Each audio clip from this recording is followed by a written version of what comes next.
यौम अतफाल। मजमून नवेसी उन्वान चाचा नेहरू। पंडित जवाहरलाल नेहरू आजाद भारत के पहले वजीर आजम थे। बच्चे उन्हें प्यार से चाचा नेहरू कहते हैं। चाचा नेहरू भी बच्चों से बहुत प्यार करते थे। जब भी काम से फुर्सत मिलती वो बच्चों के साथ खेल कूद में शामिल हो जाते, उनसे अच्छी अच्छी बातें करते, उन्हें मजे मजे की कहानियां सुनाते।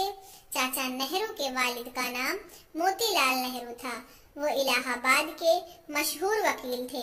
उन्होंने अपने बेटे की पढ़ाई का खास ख्याल रखा। पंडित नेहरू बड़े होकर लंदन गए। वहां से वो एक बड़े वकील बनकर मुल्क वापस आए।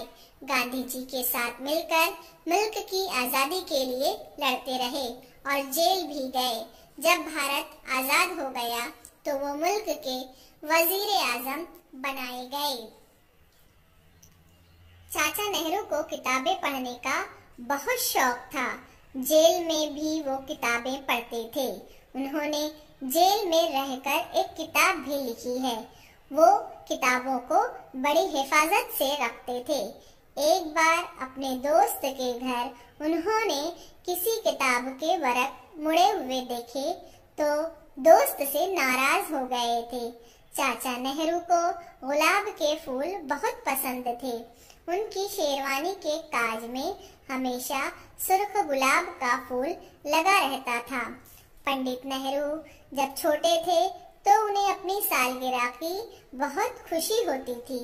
उन्हें इस दिन बहुत से अच्छे अच्छे तोहफे मिलते, इसलिए वो अपनी माँ से पूछा करते, मेरी सालगिरह साल में सिर्फ एक बार क्यों आती है। 14 नवंबर चाचा नेहरू की सालगिरह का दिन है। इसे बच्चों के दिन के तौर पर मनाते हैं। इस दिन को यौम अतफाल भी कहते हैं।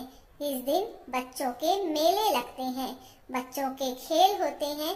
जीतने वाले बच्चों को इनाम दिया जाता है। सब बच्चे ये पूरा दिन खुशी खुशी गुजारते हैं। Thanks for watching.